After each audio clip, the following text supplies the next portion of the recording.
Sir Vizag తర్వాత ఇక్కడికి వచ్చారు? వైజాగ్ తర్వాత నన్ను ఎల్సిటీ బోర్డుకి వచ్చానండి. I came to LCT board as ఆ రోజుల్లో జాయింట్ మేనేజింగ్ డైరెక్టర్ విజిలెన్స్ కింద వచ్చాము. అండ్ సాధారణంగా మాకు ఎల్సిటీ బోర్డు అంటే ఇదో పనికిమాలిన ఉద్యోగం అనే పనిష్మెంట్ ఉద్యోగం అనుకుంటా భావన. ఎందుకంటే దీంట్లో నువ్వు రెగ్యులర్ టచ్ పోలీస్తో లేవు, పబ్లిక్తో లేవు, ఏమీ లేవు. అంతకుముందు పైగా నాకన్నా ముందు చూసి నేను అడ్వైజర్ పోస్ట్. అడ్వైజర్ అంటే వింటారు వినరు వగేరా అని. బట్ నా పోస్ట్లో అప్పుడు చీఫ్ మినిస్టర్ గారు ఏమనుకున్నారంటే ఇట్లా కాదు ఇది అని చెప్పి ఇద్దరు జాయింట్ మేనేజింగ్ డైరెక్టర్లు వేశారు. నన్ను దినేష్ కుమార్ గారిని. దినేష్ కుమార్ గారి తర్వాత చీఫ్ సెక్రటరీ అయ్యారు ఆంధ్రాకి. మేమిద్దరం we joined as joint managing directors.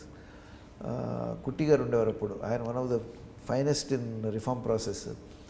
So చేరాము. మొదటి వీ వెంట ఆన్ దాంట్లో అప్పుడు సీఎం గారు బాగా ఆయన స్వయంగా మానిటర్ చేసేవారు. రాజశేఖర రెడ్డి కాదండి, చంద్రబాబు నాయుడు గారు అప్పుడు. Okay. He use to monitor regularly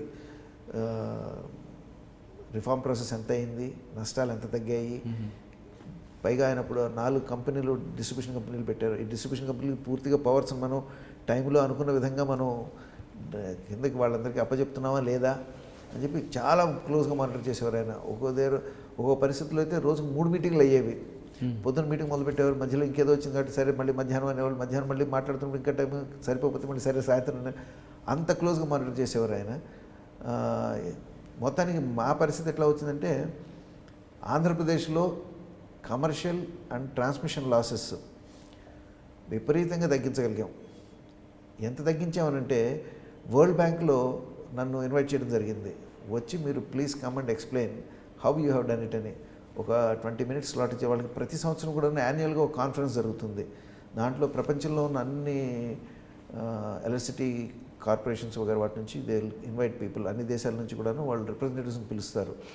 పిలిచి ఒక్కొక్కరు చేసిన మంచి పనులు కానీ ఇంకేమన్నా కానీ ఎక్స్ప్లెయిన్ చేయమని అడుగుతారు. దాంట్లో మనకి ఆ రోజుల్లో ఇండియాకి పర్టికులర్లీ ఆంధ్రప్రదేశ్కి అవకాశం దొరికిందనమాట. వచ్చి they asked us to explain how have you achieved this loss control అని చెప్పేసి.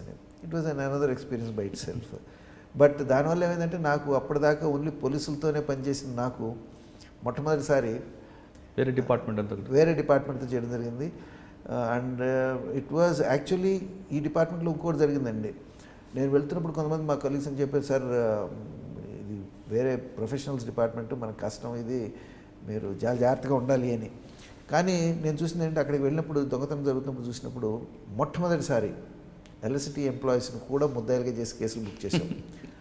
అయితే ఎలక్ట్రిసిటీ సిబ్బంది వచ్చి అదేంటి సార్ మీరు మా వాళ్ళ మీద కావాలంటే యాక్షన్ కావాలంటే డిపార్ట్మెంట్ యాక్షన్ తీసుకోండి, but what is this, how are you arresting them, కేసులు పెట్టడం ఏంటి, ఎప్పుడు లేదు ఇది అని చెప్పేసి. అప్పుడు మేము చెప్పండి, అయ్యా మనం ప్రజల మీద మనము ఎడాపెడా కేసులు పెడుతున్నాము, వాళ్ళని మరి దోషులుగా నిలబెడుతున్నాము.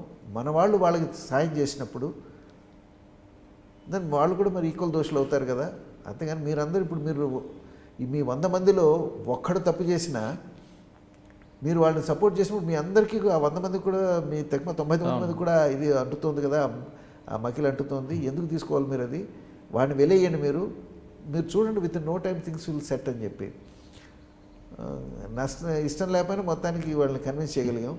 బట్ కన్విన్సింగ్కి ఎక్కడ నాకు స్ట్రెంగ్త్ దొరికిందంటే హైదరాబాద్ నగరంలో వాటిలో మేము ఎప్పుడైతే రైడ్స్ చేస్తున్నామో వాళ్ళ మీద పర్టికులర్లీ ఓల్డ్ సిటీలో వాళ్ళ మీద దాడులు జరగడం మొదలుపెట్టాయి.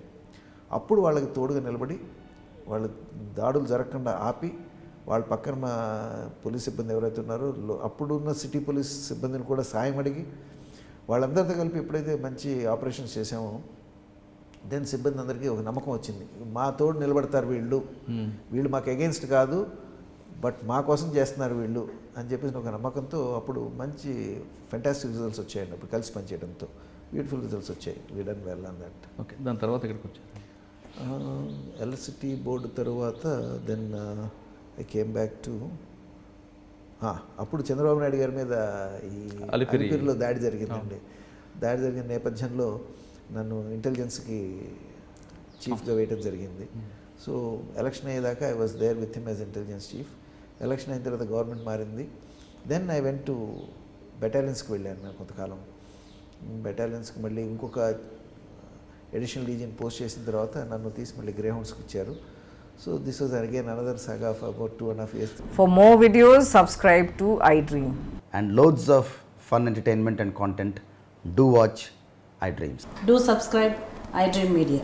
దయచేసి ఐ డ్రీమ్స్కి మీరు సబ్స్క్రైబ్ చేయాల్సిందిగా నేను కోరుతున్నాను. I am Dr. Nayak, DT Nayak. For more videos, please subscribe to iDream.